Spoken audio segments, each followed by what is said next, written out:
Are there cases in which the tax itself is good and can benefit society and communities? I say the answer is yes, but before I explain how, let me first introduce how economists talk about taxes in the first place. And to explain, I'll use an example of a product that most people in the US are familiar with buying: gasoline. Bear with me for a moment. When economists want to explain how much something costs, they refer to two basic principles. The first is the law of demand. This is the principle that says that if something is more expensive, fewer people will buy it. With gas, you can see this relationship as time passes through the seasons. More people want to drive in the summer, and sellers know there isn't as much to go around, so they raise the price so that people who don't need the gas quite as much decide to buy a little less. The other principle is the law of supply, which says that if something's really expensive, more people will try to sell that thing if they can. And again, if people are willing to pay a lot for gas, you might occasionally see OPEC decide to sell more oil worldwide so they can make more money. Now, for something like gas in particular, there are some other factors that influence supply, which we'll come back to in a moment. Where these two lines cross is where you'll find how much gas is being bought and sold, and at what price. So what happens if you add a tax to this chart? Well, a tax adds an artificial barrier between these two lines. The people buying the gas are paying a little more for it, so they wind up buying a little less. And the people selling the gas are getting a little less for it, so they also don't sell as much. So this illustrates one reason why economists might not like a tax. There's a group of people who would prefer to buy some gas,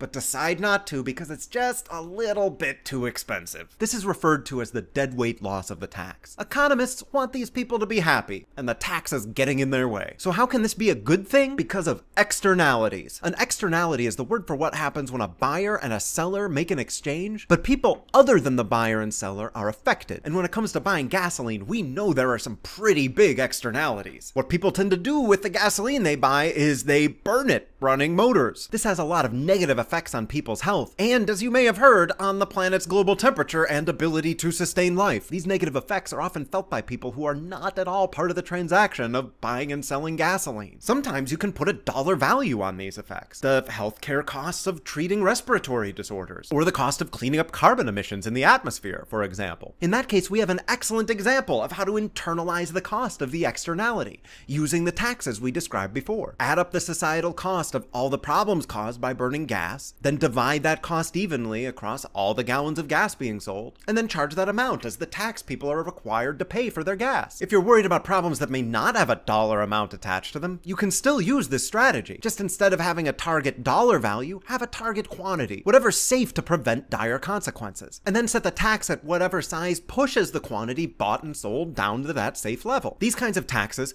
are called Pigouvian taxes, and they're central to environmental economics. The good news is that either strategy will work. Both have the positive effect of reducing the unhealthy damages to society and the world, even if you don't have the exact economic justice of people causing harm in the world paying in exact proportion to the harm they cause. But speaking of economic justice, there's another way that tax itself could be good for society, and it has to do with the other factors that influence the supply of gasoline that I mentioned before. When you buy gas, you're paying for several things: a clerk guarding the store, a truck to ship the gas to where you are, a refinery to turn crude oil into something your motor will burn, and the actual oil found in the ground under a plot of land someone bought. But that last one's a little different from the others. For all these others, people can choose to do more or less of it based on how much they get paid. But you can't change the amount of oil that's in the ground. In fact, if you could see the chart for the theoretical finite amount of crude oil that rests in the crust of the earth, you'd see a perfectly vertical supply line. There is what there is, and the price won't change it one bit. And wait, what if there's high demand for crude oil in the ground? This means that even after paying for all these other costs of bringing you the gas that you can burn in your car, someone can make a lot of money just by having their name on a deed to some property if there's oil underneath it. Why don't I own this?